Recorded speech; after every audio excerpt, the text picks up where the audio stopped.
I was born in a time when the echoes of war still lingered in the air like the faint smell of gunpowder after a long-forgotten battle.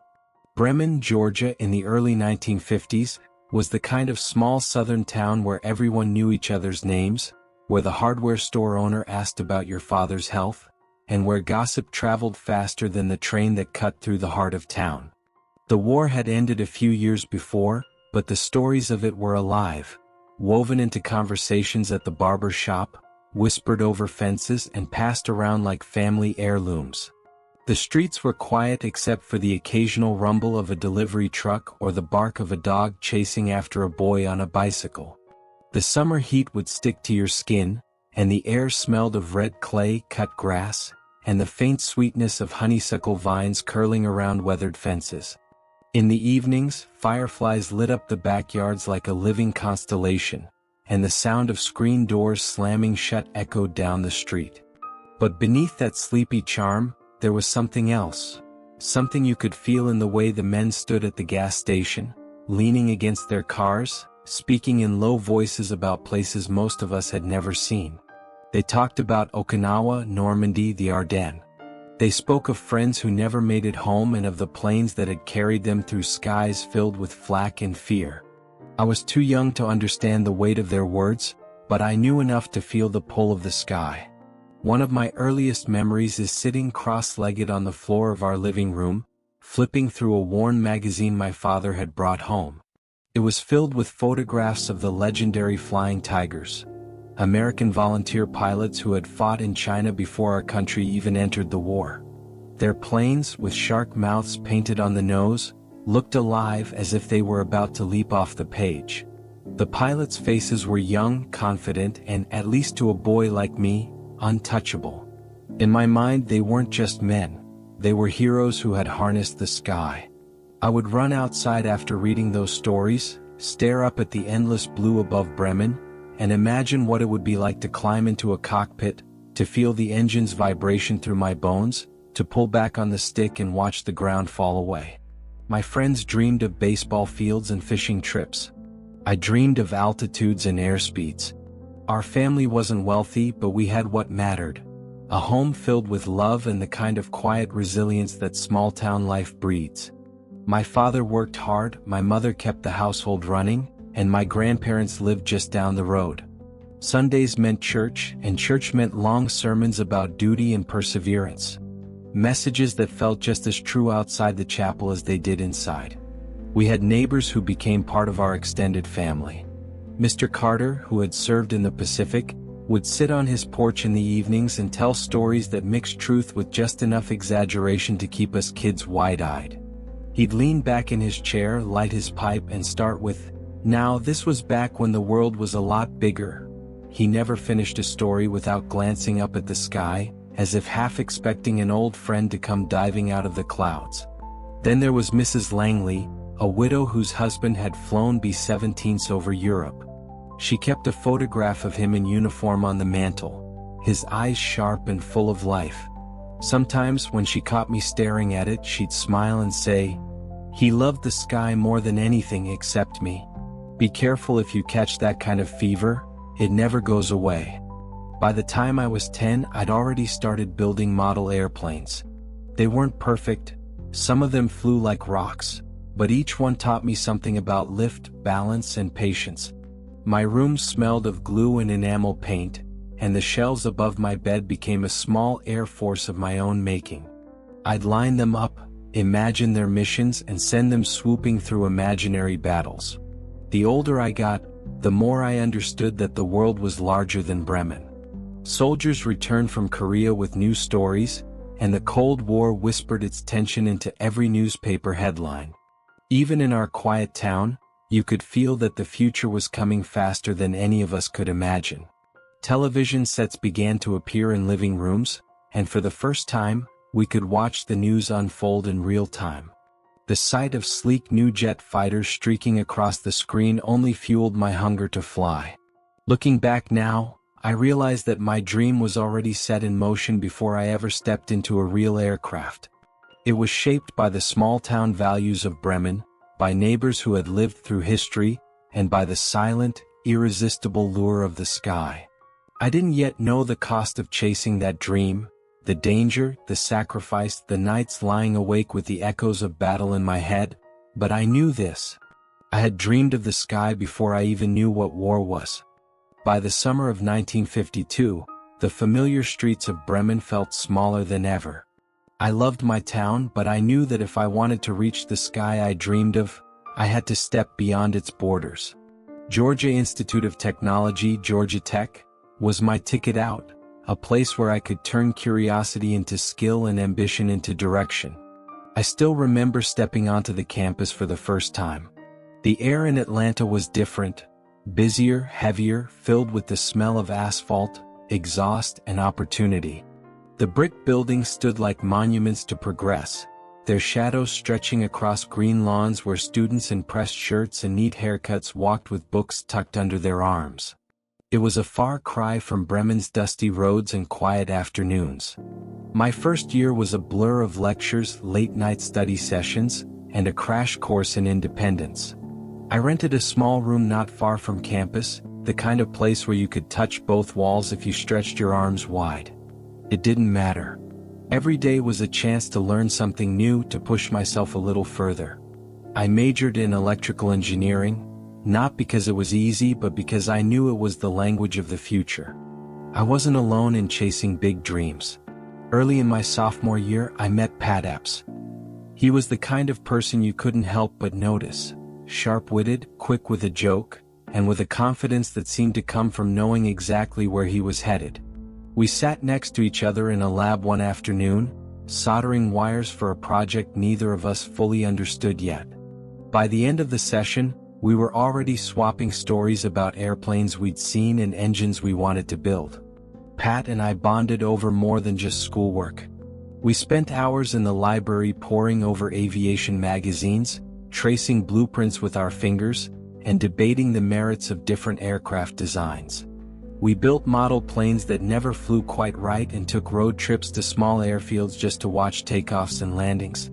He had a way of making even the most far-off dream feel within reach. Outside of school, Atlanta in the 1950s was buzzing. Jazz spilled from dimly lit clubs, diners served coffee strong enough to keep us awake through midnight study marathons, and the city skyline was starting to climb higher with each passing year. But no matter how much the city offered, the two of us were always drawn back to the conversation about flight, what it meant, what it cost, and what it could give a man. It was around this time that a neighbor back home, Mr. Andrews, gave me a piece of advice I didn't fully appreciate at first. He'd worked with radios and electronics during the war, and when I told him I was studying engineering, he nodded slowly and said, "That's good. Don't just fly the machine. Understand it? A man who knows both the stick and the circuits will always have an edge." Those words stuck with me. Flying had always seemed like the art of man and machine moving as one, but Mr. Andrews made me see that knowing the machine's language, its wires, its switches, its invisible signals, was just as vital as pulling the stick at the right moment.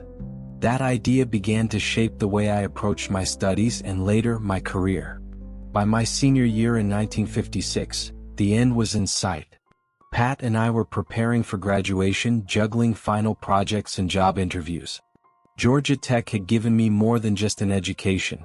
It had given me a sense of purpose, a brother in arms in Pat, and a foundation for the life I was about to build. The day I walked across the stage to receive my diploma, the applause felt distant, like I was already halfway to the next chapter.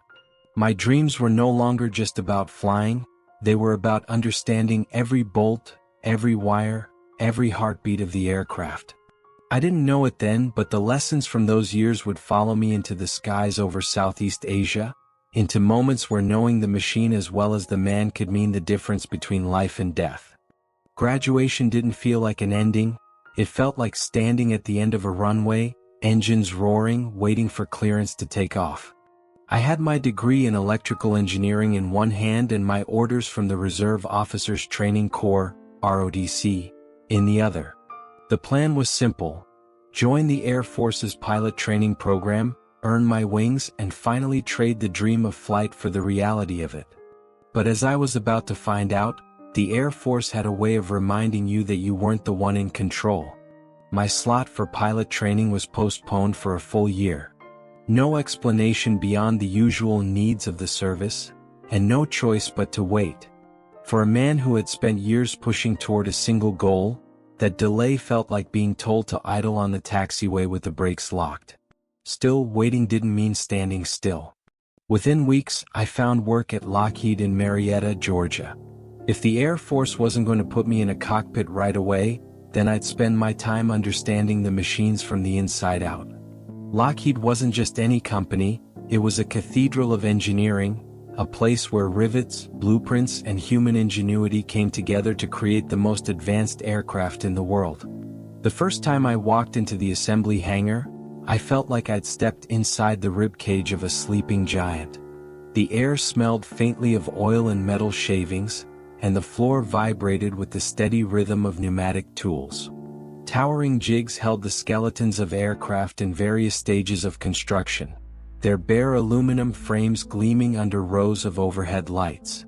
I recognized shapes I'd only seen in photographs: wings curved for speed, fuselages designed to slice through the air. My job was in avionics, those hidden systems of wires, sensors, and instruments that kept a plane alive in the sky. It was meticulous work, the kind that required patience and precision. Sometimes I'd spend hours tracing a single circuit, making sure every connection was perfect. I thought back to Mr. Andrews' advice: don't just fly the machine, understand it. Every day at Lockheed, I felt like I was adding another layer to that understanding. And I wasn't just learning about machines. I was surrounded by veterans, engineers who'd worked on bombers in World War II, technicians who'd kept fighters running in Korea. They didn't talk much about glory or medals. They talked about reliability, about how an aircraft wasn't just a machine, it was a promise to the pilot who would take it into the sky. You give him anything less than your best, one grizzled foreman told me, and you're gambling with his life. That hit me hard. I began to see flight not just as adventure, but as trust. Trust between the man at the controls and the countless unseen hands that had built, tested, and maintained the plane. Outside of work, I kept my pilot dreams alive. On weekends, I'd visit small airfields, rent time in old trainers, and keep my hands and eyes sharp. I knew the delay wouldn't last forever, and when my orders finally came, I wanted to be ready. Every takeoff, every landing, every smooth arc of a turn felt like a rehearsal for the life I'd been chasing. When the letter finally arrived, the one assigning me to pilot training, it was almost a year to the day since my graduation. I held it for a long time before opening it, half afraid the words might disappear if I moved too quickly. Bainbridge, Georgia, was where I'd start. A different kind of runway, a different kind of challenge. Lockheed had given me more than just a way to fill the waiting time, it had given me a deeper respect for the machine and the people who made it possible. That year had taught me that flying wasn't just about speed or altitude. It was about trust, precision, and the quiet responsibility of carrying other people's work, and sometimes their lives, on your wings. I didn't know it yet, but those lessons would stay with me through every sortie, every mission, and especially on the day when my life would depend on both the man and the machine working in perfect harmony. Bainbridge, Georgia wasn't far from home, but the moment I stepped onto the base in 1965, I knew I was entering another world. The air here carried the scent of jet fuel and hot asphalt. The barracks stood in neat rows, each one identical, like the disciplined lines of a drill formation. In the distance, the sun glinted off silver wings and the sleek bodies of training aircraft, each one waiting to teach us something about the sky, and about ourselves. Our first mount was the Cessna T-37, nicknamed the Tweet for the high-pitched whine of its twin-jet engines. The sound could drive you mad if you stood too close without ear protection, but to us, it was the sound of possibility. The T-37 was forgiving enough for beginners but quick enough to remind you that mistakes at altitude had consequences. I'll never forget my first solo. The instructor stepped out of the cockpit, slapped the side of the fuselage and said, "She's all yours, Lieutenant." As the canopy came down and the world outside became a frame of plexiglass, I felt a rush of adrenaline unlike anything before.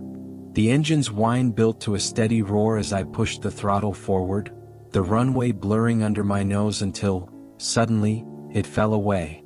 The ground was gone. It was just me, the machine, and the sky. That first solo flight was more than a milestone. It was a silent pact between myself and the Air Force. They would train me, push me, and test me. In return, I would give them everything I had. After mastering the T-37, we graduated to the Lockheed T-33 Shooting Star. Sleek, fast, and built for precision, the T-33 was a different beast entirely. Its single-jet engine delivered power you could feel through the seat, and it demanded respect. Every control input had to be deliberate, every maneuver had to be planned. The T-33 didn't forgive carelessness, and in that way, it began to shape the kind of pilot I would become. We practiced formation flying, aerobatics, instrument navigation, skills that would later prove essential when the stakes were far higher. I learned to read the subtle language of the aircraft, the way the controls stiffened with speed, the whisper of airflow over the fuselage before a stall. You didn't just fly the T-33, you learned to listen to it. Upon earning my silver wings, I was assigned to Moody Air Force Base in Valdosta, Georgia, to fly the North American F-86L Sabre Interceptor. To me, it was a legend, a descendant of the fighters that had ruled the skies in Korea. But the L model was more than just a relic. It had been updated with radar and electronics that brought me back to my Georgia Tech days. Flying the F-86L was like balancing two worlds. The raw, seat-of-the-pants flying of an earlier era and the precision of emerging avionics. She was quick to climb, steady in a turn, and absolutely beautiful to look at, a reminder that the Air Force valued both form and function. There were challenges, of course. Transitioning from trainers to a frontline fighter meant adapting to heavier controls, faster speeds, and the mental discipline required for intercept missions. Long hours in the cockpit, endless checklists, and the constant demand for precision could wear a man down. But each flight ended with the same feeling: pride. Pride in the uniform, in the machine, and in the journey from a small-town dreamer to an Air Force pilot. Those months at Bainbridge, Laredo, and Moody shaped not only my skills but also my mindset. They taught me that flying was equal parts confidence and humility, that the sky would reward you for respect and punish you for arrogance. They also taught me that every aircraft has a personality, and if you learned to understand it, you'd go far. What I didn't know yet was how quickly I'd be called to test those lessons in a place where the air was thick with heat, danger, and uncertainty. By the time my tour at Moody wrapped up, I felt more at home in a cockpit than on solid ground. But the Air Force had other plans for me before sending me to the next set of wings. Orders came down assigning me to graduate school, Southern California, of all places. It was a far cry from Georgia's pine forests and red clay, but I figured if the Air Force wanted to sharpen my mind before the next challenge, I'd make the most of it. Southern California in the mid-1960s was a different planet. Palm trees lined the streets, the ocean breeze carried the smell of salt and sun-warmed asphalt, and everywhere you looked, people seemed to be in motion. Surfboards on car roofs, convertibles with the tops down, and aircraft streaking across the wide blue sky from nearby bases. It was a place that felt like it belonged to the future. I enrolled in an engineering program while maintaining my flight duties on the side. Balancing the two was no small task. Days were packed with lectures, lab work, and research projects. Nights often ended with me reviewing flight manuals or logging simulator hours. There was something oddly satisfying about it, switching between the abstract precision of academic theory and the visceral reality of flying. The one fed the other. Understanding the math behind aerodynamics made me a sharper pilot. Hours in the cockpit gave weight and texture to the numbers on the page. It was during this time that I first heard Chuck Yeager, legendary test pilot, speak about the Republic F-105 Thunderchief. He didn't mince words. "It's an electronic monster," he said with the kind of dry bluntness that made you think twice. The phrase stuck with me, and not in a good way. An electronic monster sounded like trouble waiting to happen, and I quietly hoped I'd never be assigned to it. But the Air Force has a sense of humor. Not long after, my orders placed me squarely in the cockpit of an F-105. I remember looking over the aircraft on the flight line for the first time, long, sleek, and built like a spear. There was no denying it was an impressive machine, but I couldn't shake Jaeger's warning.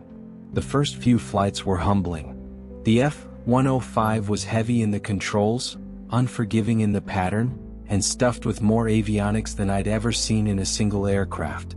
It demanded constant attention, too much trust and it would punish you, too little and you'd never unlock its potential. Slowly, though, I began to appreciate it. The power was staggering, the acceleration relentless. It could carry a heavy payload at supersonic speeds and still climb like it meant it. Somewhere between the endless checklists and the muscle memory, my wariness gave way to respect. Life in Southern California wasn't all work. On weekends, I'd drive up the Pacific Coast Highway, the ocean flashing silver in the sun, or find a diner with strong coffee and a quiet corner where I could read. But even in those moments, part of me was always thinking about the next flight, the next skill to master. The war in Vietnam was growing hotter by the month, and though no one said it out loud, we all knew where many of us were headed. As graduation approached, my respect for the F-105 had deepened into something closer to pride. Jaeger might have called it an electronic monster, but to me, it had become a loyal, if demanding, partner. It was a machine that could intimidate you into being your best. And in the months ahead, I would find out just how much that mattered. Graduation came and went without much ceremony. By then, the war in Vietnam wasn't just a headline. It was a shadow stretching over every briefing room and flight line. My orders were clear. I was headed west, not just to another state but halfway around the world. Late in March 1967, I boarded a commercial flight out of Georgia, bound for San Francisco. The trip was long, and the further west we flew, the more it felt like I was leaving my old life behind in layers. By the time the Golden Gate shimmered below the wing, the air outside smelled different, cooler, tinged with salt. The city seemed like a place caught between celebration and tension. Uniformed men were everywhere, some boarding ships, others returning from them. From San Francisco, we boarded a military contract flight, a lumbering airliner fitted for long-haul duty, heading west across the Pacific. The route felt like a geography lesson in real time. A stopover at Wake Island, another at Guam, and finally Clark Air Base in the Philippines. Each landing was brief, just enough to refuel and stretch our legs before we were back in the air. Clark was my first real taste of the war zone's outer edge. The base buzzed with activity, cargo being loaded, maintenance crews swarming over aircraft, pilots in flight suits striding with that mix of purpose and exhaustion. But before I could join them, there was one more step. Jungle Survival School. For 10 days we lived and trained in the thick, wet heat of the Philippine jungle. The instructors, some American, some local, taught us how to find water, build shelter, and move without being seen. We learned which plants could keep you alive and which could kill you, how to set snares for food, and how to signal for rescue without giving away your position to the wrong set of eyes. The nights were the hardest. The air felt heavy enough to drink, the darkness absolute, broken only by the hum of insects and the occasional distant howl. By the time we graduated from survival school, my flight suit was stained with sweat and mud, but I carried a new kind of confidence. I knew the odds of using these skills were high, too high, but at least I wouldn't face the jungle unprepared. From Clark, we boarded another contract flight to Bangkok, Thailand. The city was a shock to the senses. The streets alive with neon signs, food carts sending up clouds of fragrant smoke, and the constant hum of scooters weaving through traffic. There wasn't much time to take it in. Within hours, we were loaded into a C-47 transport, its fuselage bare, the benches hard, and flown north to Takli Royal Thai Air Base. When we landed, it was late afternoon. The heat hit like a wall, carrying the smell of jet fuel and red dust. As I stepped onto the tarmac, a fellow pilot from the 354th Tactical Fighter Squadron walked up, grinning in a way that didn't match the words he was about to say. "Welcome to Tokli," he said. "You've got a 50-50 chance of making it home." It wasn't a joke. Our squadron had the highest loss rate in Southeast Asia. Pilots came and went, sometimes in less than a week. The enemy's anti-aircraft guns were relentless, the MiGs aggressive, and the missions unforgiving. Hearing it said so plainly stripped away any illusions I might have still held.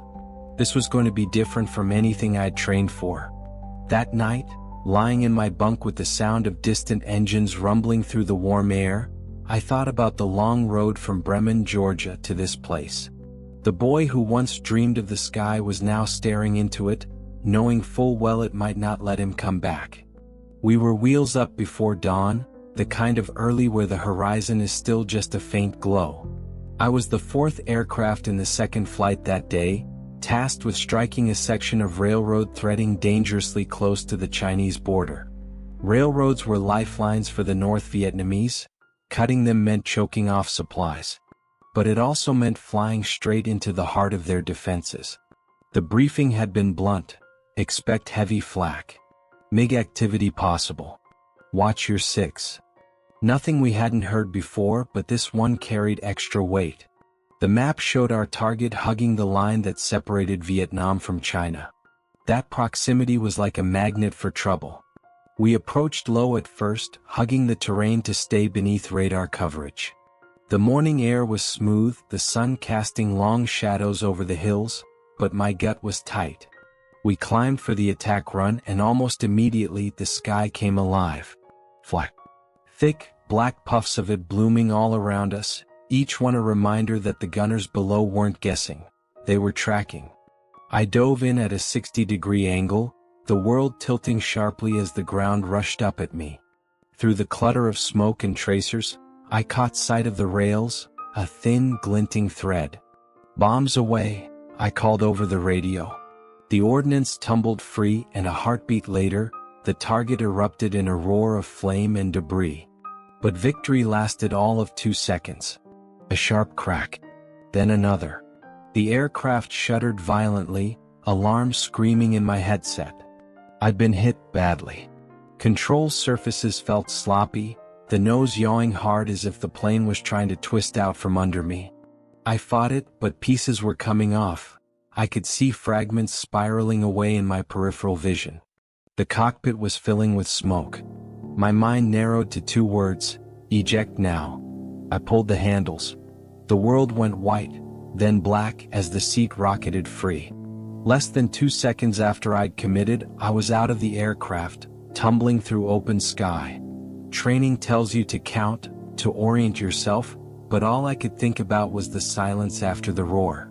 My chute deployed, partially. The canopy hadn't fully opened. My heart lurched. Then, against all odds, the tangled nylon caught enough air to slow my descent. And in that moment, one thought cut through everything else. Someone up there wants me alive. The jungle rose to meet me, green giving way to the sharp snap of impact as I hit a fallen log. Pain shot through me, but it was dulled by the shock. For a second, I thought I might already be dead. Then the world rushed back, sight, sound, and the pounding of my own heart. I was down, alive, and in enemy territory. The air around me was thick with the smell of smoke and earth, a strange mix of war and wilderness. My emergency locator beacon was already chirping, loud, insistent, and impossible to silence. I fumbled with it, cursing under my breath, but the switch was jammed. The sound was like a flare in the night, calling out to anyone within earshot. Here I am. I scanned the tree line looking for an escape route, but movement caught my eye. Figures emerged from the undergrowth, at first just shadows, then shapes in loose uniforms carrying rifles. Militia. I slumped against the log, clutching my leg, feigning injury. If I could buy time, maybe I could disappear into the jungle. But their net was already closed. They surrounded me quickly. One of them, a boy maybe 17, raised his rifle as if to strike, but an older man barked something sharp in Vietnamese and pushed the weapon aside. I wasn't sure if he was saving me or just delaying the inevitable. They stripped me of everything: watch, helmet, survival kit. My hands went up instinctively as they pulled my gloves away. One of them found the cigarettes I carried, American brand, and tossed them aside with a scowl. I didn't understand then, but I would later. American tobacco wasn't welcome in the land of Ho Chi Minh. I kept my limp exaggerated, letting them sling my arm over a shoulder and half carry me toward a dirt path. The village we reached was small, built of bamboo and corrugated tin. Curious faces peered from doorways as we passed, their eyes following me with a mix of fear, hatred, and something else I couldn't place. We didn't stay long. Within 20 minutes, a battered Jeep-like vehicle, more safari truck than military transport, rolled into the clearing. I was shoved into the back. The man in the passenger seat wore a crisp uniform and spoke English with a heavy accent. "You are now a prisoner of the Chinese People's Liberation Army," he said matter-of-factly. No shouting, no gloating, just a simple declaration like reading a weather report. It took me a moment to process. China. I was closer to their border than I'd thought. Through the open side of the truck, I caught glimpses of large-caliber anti-aircraft guns positioned on the hills. Their barrels were freshly oiled, crews still at their posts. The precision of their operation told me everything I needed to know. This wasn't just Vietnamese territory defended by allies. This was Chinese-run, Chinese-supplied, and Chinese-manned. Years later, Deng Xiaoping would confirm it. Hundreds of thousands of Chinese troops had been stationed in North Vietnam during the war. But in that moment, I didn't need a politician's word. I could see it with my own eyes. The road twisted through low mountains, the air cooler here than in the valleys. At one point, we stopped and a soldier offered me food, rice and a bit of salted fish. I shook my head. Hunger was one thing, collaboration was another.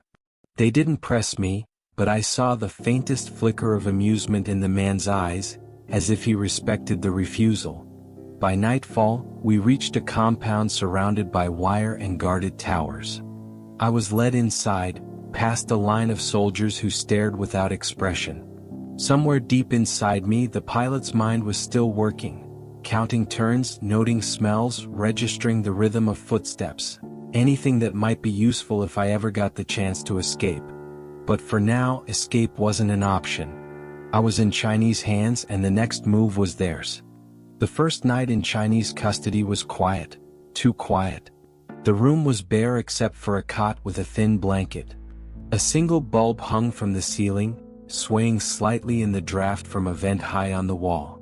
I sat there trying to slow my breathing, but my ears stayed tuned to every sound outside the door.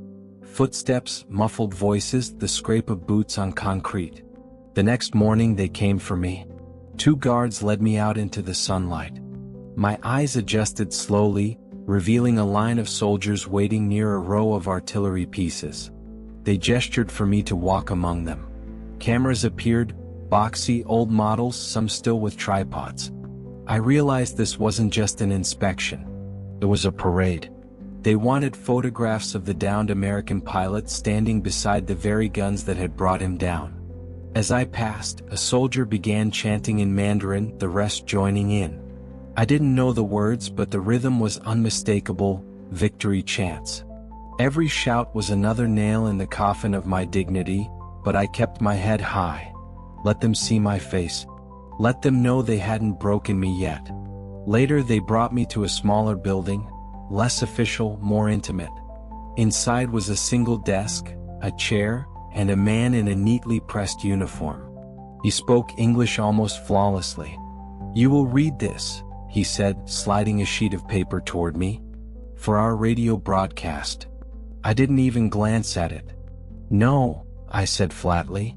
His eyes narrowed, but he didn't raise his voice. "It will be easier for you if you cooperate. I take orders from the Chief of Staff of the United States Air Force," I replied. "Not from you." He leaned back in his chair, studying me. Then he smiled, not warmly but like someone who just spotted a weak point in a wall. "Your Squadron 357 has already told us everything," he said casually. I froze. The number hit like a gut punch. Either he was bluffing or they had information I didn't want to believe they could have. I tried to cover it. "Never heard of it," I said. He shrugged. "You will remember when you are ready." That night they escalated. My hands were forced behind my back, wrists bound with a cord that bit into the skin, a technique the Vietnamese favored.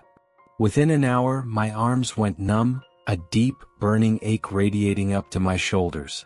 They left me like that for hours, offering neither food nor water. I drifted in and out of consciousness, each time waking to the same darkness, the same pain. Finally they returned. "Write your autobiography," the interrogator said. "Then you can eat." I shook my head. No. Hours later, weakness and hunger gnawed at me.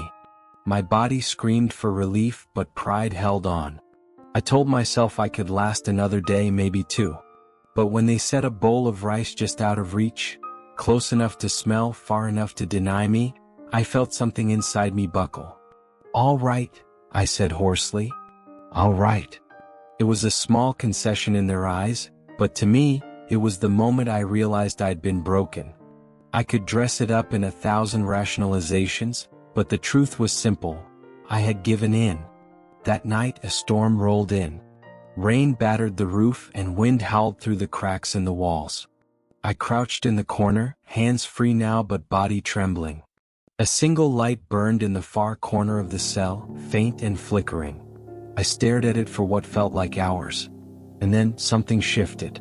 A calm washed over me, deep, unshakable. A thought formed, not in my voice but in something larger, older. "You will live. You will survive this. And one day you will go home." It wasn't hope. It was certainty. In the middle of that storm, I knew the worst could come, but it would not end me. And for the first time since the chute opened, I believed it. The next morning they moved me. The Chinese guards handed me over to a different group, Vietnamese soldiers this time. The transition was wordless, efficient, almost like a business exchange. One moment I was in Chinese custody, the next I was in theirs. My wrists were bound again and we set off down a dirt road toward a waiting truck. The ride was long, the heat suffocating. The road jostled with every rut and stone, and each bump reminded me of the stiffness in my shoulders and back. Eventually, the countryside gave way to the outskirts of Hanoi, and we pulled into a walled compound that, from the outside, could have been anything: factory, warehouse, even a school. But the guards at the gate told a different story. They called it the zoo. At first glance, the name almost seemed like a cruel joke. The compound was divided into sections, each one named after an animal enclosure: the barn, the pigsty, the aviary.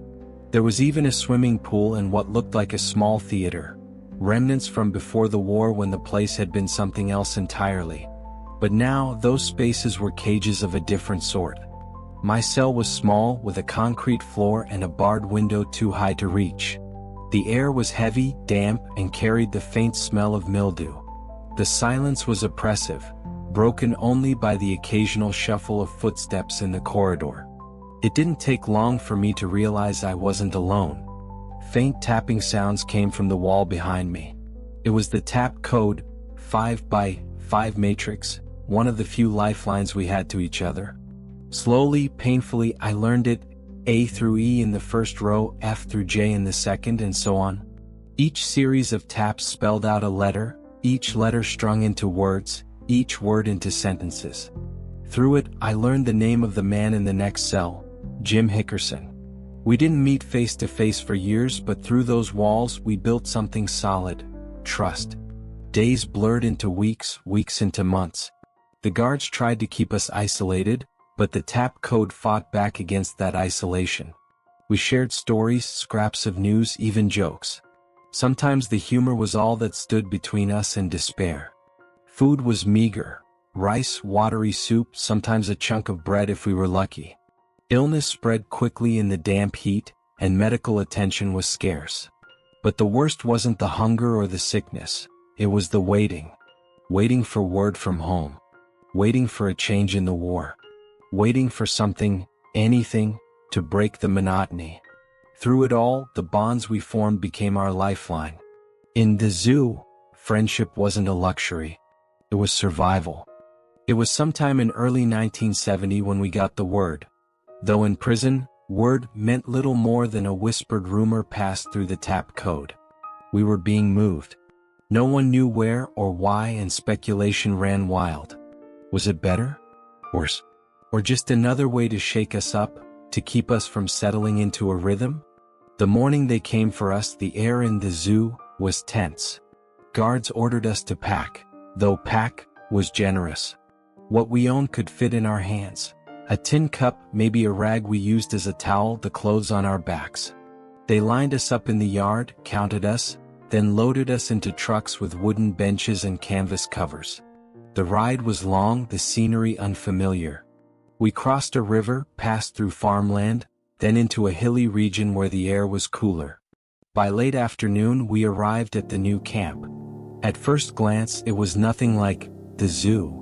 The buildings were more spread out, the walls not as high, and for the first time in years, I saw an open yard where men could walk freely. There was even an area, small but real, set aside for exercise. They put us in larger rooms, 8 or 10 men to a cell instead of solitary confinement. It was a shock to be in close quarters again, to hear voices and see faces without the barrier of a wall between us. We were cautious at first, but soon the camaraderie returned. We traded stories, shared scraps of food, and pieced together news from the outside, always suspecting some of it was propaganda, but clinging to the bits that felt true. Life here was better in some ways. We could talk openly, stretch our legs, even organize crude exercise routines. The food was still poor but less erratic. The guards, though hardly friendly, were less aggressive than those in the zoo. But the war was never far away. In November 1970, that truth crashed back into our lives. One morning just before dawn, we heard the distant thump of helicopters and the sharper crack of gunfire. It was faint, far off, but unmistakable. For hours there was a strange tension in the camp, guards moving quickly, voices raised. Later we learned why. An American Special Forces raid on a prison near Sun Tay, only a few miles from where we were. The raid failed to free any prisoners. None were there by the time the rescue came, but its impact was real. The Vietnamese guards were spooked. Within 2 days they herded all of us onto trucks again, this time bound for a place most POWs knew by name and dread. Hoa Lo Prison, the Hanoi Hilton. The move was abrupt. We left the hills behind and returned to the heart of Hanoi. At Hoa Lo, the gates loomed tall, the walls thick and unforgiving. And inside the change was immediate, overcrowding. Our new room held 50 to 57 men in a space barely large enough to hold half that number. The air was hot, stagnant, and thick with the smell of sweat. And yet, strangely, morale was higher than it had been in years. Being together, even in such cramped conditions, was a relief. We could talk freely, pray together, and support each other in ways impossible during isolation. For the first time, I felt part of a unit again, not in the sky but on the ground, bound by survival. By the summer of 1972, something in the air at Hoa Lo felt different.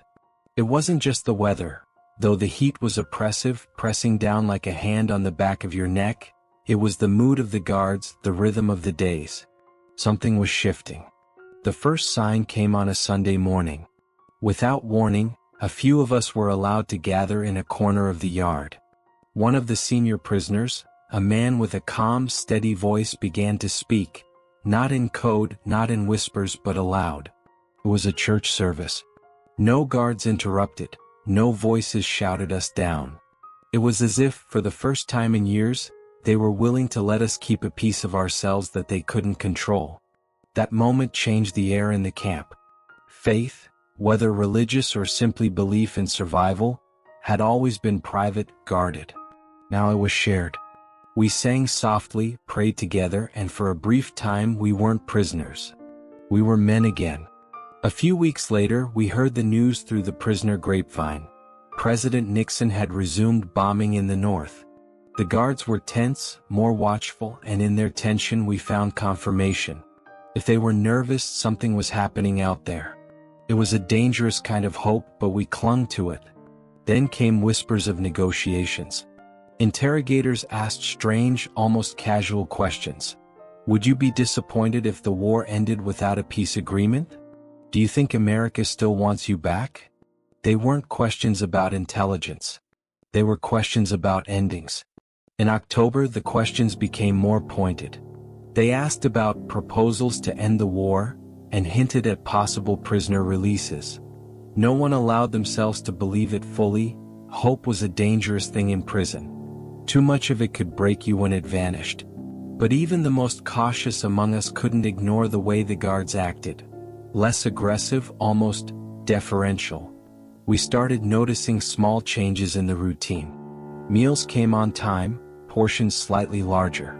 The punishments for small infractions were less severe. Some of us were even given clean clothes, though we didn't know whether it was mercy or preparation. Still, the war pressed on. Every night, we could hear the distant rumble of bombers and the sharper crack of anti-aircraft fire. Each sound was a reminder that we were still in the middle of it, that freedom, if it was coming, would come on the back of violence. And yet, for the first time since the day I fell from the sky, I allowed myself a private thought, a quiet whisper in the back of my mind. Maybe, just maybe, this is the beginning of the end. By late December 1972, the atmosphere inside Hoa Lo had changed completely. The bombing campaign in the north was relentless, and even the guards seemed to sense the tide was turning. One cold night, without warning, 17 large trucks rolled into the prison yard. We heard the rumble of their engines long before we saw them. The next morning, the guards, usually stone-faced and brusque, were almost cheerful. They smiled, nodded, even gestured politely for us to prepare our belongings. Whispers rippled through the cells. This is it. We're going home. But in prison, hope was never safe. We'd learned that too many times. January passed with little explanation. Then came March 1, 1973, the day we'd been told we would be released. That morning, the guards served us an unusually large breakfast. Later, they even arranged what they called a farewell party: bread, sweet tea, and a few precious slices of fruit. The mood was electric, hearts pounding with anticipation. Then the blow landed. Just before we were to depart, the camp commander stepped forward. His English was halting but clear.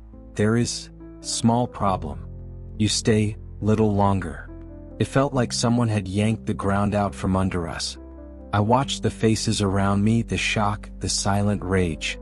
A few men turned away, unable to mask their disappointment. I just stood still, staring at the commander, willing myself not to show anything. In prison, you learn to hide the cracks. 2 more days passed. On the morning of March 3rd, a commotion stirred outside the barracks. Guards appeared, this time with urgency. A delegation had arrived. Representatives from India, Canada, Czechoslovakia, and the Soviet Union. They moved through the camp, inspecting, taking notes. And then, just like that, it was official, we were going home. They issued us clean clothes, simple but crisp. We were loaded onto buses and driven through the streets of Hanoi to Gia Lam Airport. As the bus rolled past, people on the sidewalks watched us in silence. No jeers, no cheers, just eyes, curious and unreadable. When we reached the airfield, the sight waiting for us stopped me cold. A white C-141 Starlifter, the American flag painted bold on its tail, its engines idling. I felt something in my chest unclench for the first time in years. We filed off the bus slowly, almost cautiously, as if afraid the scene before us might vanish if we moved too fast. The airfield was wide open, the sky an impossible shade of blue. The C-141 Starlifter stood there like a promise made solid, white fuselage gleaming in the sun, the American flag bright and defiant on its tail. As I climbed the ramp, I caught the faintest scent, a mix of hydraulic fluid, jet fuel, and something else, something warm and earthy. It took me a moment to place it, but then I knew. It was the smell of red Georgia clay. I hadn't set foot on home soil yet, but my senses told me I was already there. The crew greeted each of us with a handshake, a pat on the shoulder, sometimes both. There was no ceremony, no speeches, just quiet, steady acknowledgement. The kind of welcome soldiers understand. I crossed the threshold into the cabin, and for the first time in nearly 6 years, I was on American property again. I found a seat by the window. The engines roared, the ramp closed, and as the plane began to roll, I looked out at the shrinking figures of the guards on the tarmac. They stood still, watching us go, their faces unreadable. I didn't wave. I didn't need to. When the wheels lifted off, I felt the weight of the world, of captivity, of fear, of years stolen, fall away. My throat tightened, and for a moment I couldn't breathe. I looked up at the flag painted on the cabin wall, and it hit me all at once. I'm going home. The flight was quiet at first. Some men leaned back and closed their eyes, trying to absorb the reality. Others stared straight ahead as if afraid to blink.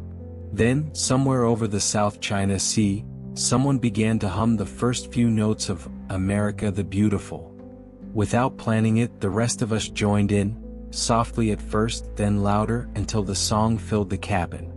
It wasn't polished, it wasn't in perfect harmony, but it was the sound of freedom. Hours later, as we approached our first stop in the Philippines, the sun was setting, a deep orange glow spilling over the horizon.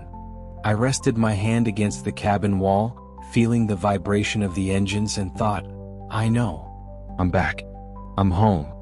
We landed at Clark Air Base in the Philippines just before midnight. The humid night air felt almost gentle compared to the cold stone walls I had left behind. Inside the processing building there were doctors, nurses, and officers, faces open, voices warm. They checked us over, offered food, even fresh coffee. I sipped mine slowly, letting the heat spread through me, trying to believe this was real. Then an officer approached, his expression careful. He asked if we could speak privately. I followed him to a quiet corner. His words were measured, but each one landed heavy. While I had been in captivity, my aunt and uncle had passed away. My father-in-law too. Then came the blow I had half expected but dreaded all the same. My father was gone. He had passed months earlier, and I hadn't been there to say goodbye.